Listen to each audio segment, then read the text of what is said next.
Assalamualaikum warahmatullahi wabarakatuh. Perkenalkan, nama saya Intan Putri dengan NIM 2348201096 dari kelas 4B Farmasi. Saya akan membacakan PPT saya dengan mata kuliah Teknologi Bahan Alam dengan dosen pengampu Bapak Hari Ade Saputra, MSI. Baiklah, saya akan membacakan materi yaitu tentang yang pertama, pemilihan bahan alam. Yang kedua, penyiapan bahan alam. Yang ketiga, ekstraksi bahan alam. Pada pemilihan bahan alam, yang harus kita lakukan yaitu yang pertama, seleksi spesies. Yang kedua, yaitu seleksi usia. Yang ketiga, seleksi bagian tubuh. Yang keempat, seleksi lokasi dan musim. Faktor yang mempengaruhi senyawa pada tumbuhan musim kadar air yaitu intensitas paparan sinar matahari, kondisi tanah, pH dan mikro, dan pertimbangan dalam penentuan jenis, bahan pengalaman penggunaan turun-temurun pengujian atau screening. Yang kedua yaitu penyiapan bahan alam. Pada penyiapan bahan alam, permanen bahan baku dapat berupa keseluruhan atau bagian tertentu seperti batang, kulit, daun. Sumber bahan baku biota yang hidup liar atau tumbuh secara alamiah hasil budidaya. Tanaman segar seperti fruits, pulp, alkoholates, cherry sirup. Dan yang simplicia seperti infus, dekot, makerat, tinktur, ekstrak, dan vinegar. Tahapan pembuatan simplicia. Pada tahapan pembuatan simplicia yaitu yang pertama kita pengumpulan bahan. Yang kedua yaitu sortasi basah. Sortasi basah yang dimaksud yaitu memisahkan daun dari benda asing. Yang ketiga yaitu pencucian. Pencucian dilakukan dengan air yang mengalir. Yang keempat yaitu perajangan. Maksud dari perajangan yaitu mempercepat pengeringan, memperluas permukaan. Yang kelima yaitu pengeringan. Pengeringan yaitu dengan diangin-anginkan.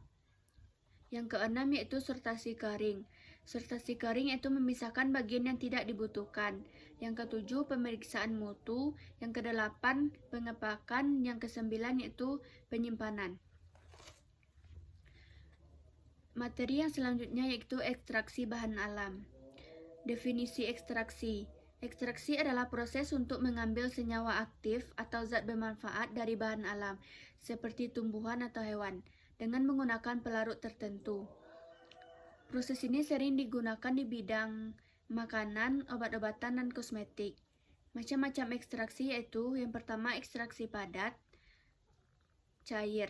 Senyawa diambil dari bahan padat menggunakan pelarut cair. Yang kedua, ekstraksi cair, yaitu dua varian yang tidak bisa bercampur digunakan untuk memisahkan senyawa. Yang ketiga, ekstraksi modern, yaitu menggunakan teknologi seperti gelombang ultrasonik atau tekanan tinggi. Tahapan proses ekstraksi yaitu yang pertama pelarut masuk ke dalam sel. Yang kedua, pelarut melarutkan senyawa metabolit. Yang ketiga, pelarut senyawa metabolit dikeluarkan dari bahan penghasilnya. Metode ekstraksi yaitu yang pertama maserasi. Tahapannya perendaman, pengadukan, penyaringan, pengulangan. Kelemahannya pada metode maserasi yaitu waktunya lama, senyawa mudah rusak, banyak pelarut. Kelebihannya teknologi sederhana, senyawa tidak rusak karena panas. Yang kedua yaitu perlokasi. Tahapannya yaitu packing atau pengaliran pelarut.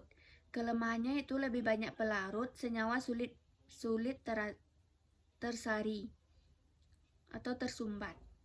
Kelebihannya yaitu teknologi sederhana, tahapan lebih sederhana, waktunya lebih singkat. Yang ketiga yaitu reflux. Tahapannya perendaman, pemanasan, penyaringan. Kelemahannya kerusakan senyawa karena panas, biayanya mahal. Kelebihannya yaitu sedikit pelarut, waktu lebih sedikit, dan rendamannya tinggi.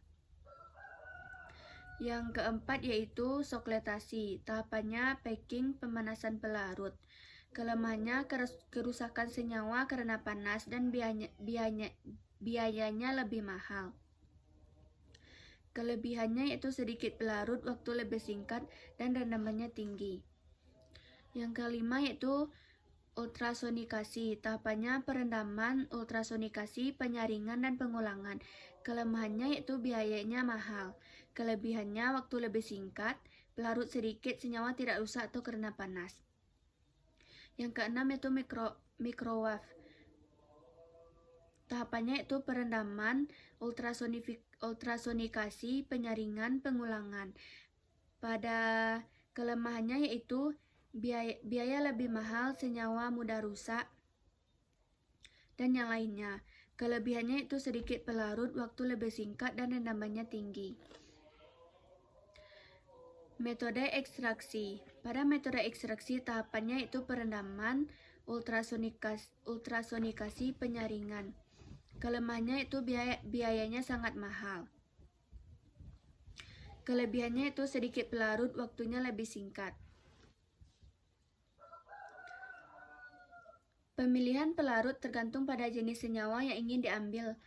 Dari hal lain juga dipertimbangkan, yang pertama keamanan penggunaan, yang kedua titik didih, yang ketiga harga pelarut. Contohnya pelarut itu air, etanol, metanol, etil, dan etil asetat. Hanya itu yang dapat saya sampaikan. Terlebih terkurang. Assalamualaikum warahmatullahi wabarakatuh.